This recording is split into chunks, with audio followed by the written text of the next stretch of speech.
ജാലിയൻ വാലാബാഗിനേക്കാൾ ഭയാനകമായ ഒരു കൂട്ടക്കൊല കോൺഗ്രസ് ഇന്ത്യക്കാർക്ക് നേരെ നടത്തിയിരുന്നു. അത് ചരിത്രത്താളുകളിൽ നിന്ന് വളരെ വിദഗ്ധമായി മായ്ക്കപ്പെട്ടു. ഇന്ത്യ സ്വാതന്ത്ര്യം നേടി 180 ദിവസങ്ങൾ പോലും തികഞ്ഞിരുന്നില്ല. ഭരണഘടന എഴുതിക്കൊണ്ടിരിക്കുന്നതേ ഉണ്ടായിരുന്നുള്ളൂ. രാജ്യം സ്വതന്ത്രവായുവിൽ ആദ്യമായി പുതുവർഷം ആഘോഷിക്കുകയായിരുന്നു. ആ ദിനത്തിൽ 1948 ജനുവരി 1 സ്വതന്ത്ര ഇന്ത്യ അതിൻ്റെ ആദ്യത്തെ വലിയ വെടിവെപ്പിനും കൂട്ടക്കൊലയ്ക്കും സാക്ഷ്യം വഹിച്ചു. ഇന്നത്തെ ജാർഖണ്ഡിലെ ഖർസാവൻ എന്ന സ്ഥലത്തായിരുന്നു അത്. അന്ന് ഖർസാവനിൽ പ്രതിവാര ചന്ത നടക്കുകയായിരുന്നു.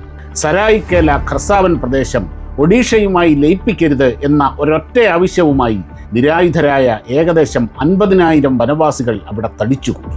എന്നാൽ അന്നത്തെ കോൺഗ്രസ് സർക്കാർ ആരുടെയും വാക്കുകൾ കേട്ടില്ല. പകരം ഒഡീഷ മിലിറ്ററി പോലീസിനോട് ജനക്കൂട്ടത്തിന് നേരെ വിവേചനരഹിതമായി വെടിയുതിർക്കാൻ നേരിട്ട് ഉത്തരവിട്ടു. ജീവരക്ഷാർത്ഥം ആളുകൾ ചിതറിയോടി. പലരും അടുത്തുള്ള കിണറ്റിലേക്ക് ചാടി. ഒരു കാലത്ത് ഗ്രാമത്തിന് ദാഹജലം നൽകിയിരുന്ന അതേ കിണർ നിമിഷങ്ങൾക്കുള്ളിൽ മൃതദേഹങ്ങൾ കൊണ്ട് നിറഞ്ഞു. തെളിവുകൾ നശിപ്പിക്കാനായി മരിക്കാത്തവരെ പോലും ആ കിണറ്റിലിട്ട് മൂടിക്കളഞ്ഞു. സർക്കാർ രേഖകളിൽ വെറും 35 പേർ മാത്രമേ മരിച്ചിട്ടുള്ളൂ എന്നാണ് രേഖപ്പെടുത്തിയത്. എന്നാൽ ചരിത്രകാരന്മാരായ അനൂഷ് കുമാർ സിൻഹയുടെയും PK ദേവിൻ്റെയും അഭിപ്രായത്തിൽ 100 മുതൽ 1000 വരെ വനവാസികൾ അവിടെ കൊല്ലപ്പെട്ടു. പക്ഷേ ഒരു FIR പോലും ഫയൽ ചെയ്യപ്പെട്ടില്ല.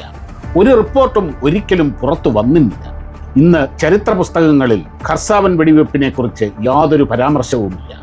എങ്കിലും എല്ലാ വർഷവും ജനുവരി 1 ഇവിടെ പുതുവർഷമല്ല കടന്നു വരുന്നത്, രക്തസാക്ഷി ദിനമാണ്. കാരണം ഖർസാവനിലെ ആ കിണർ ഇന്നും 1000 മരണങ്ങളുടെ നിശബ്ദ സാക്ഷിയായി അവിടെ തന്നെയുണ്ട്.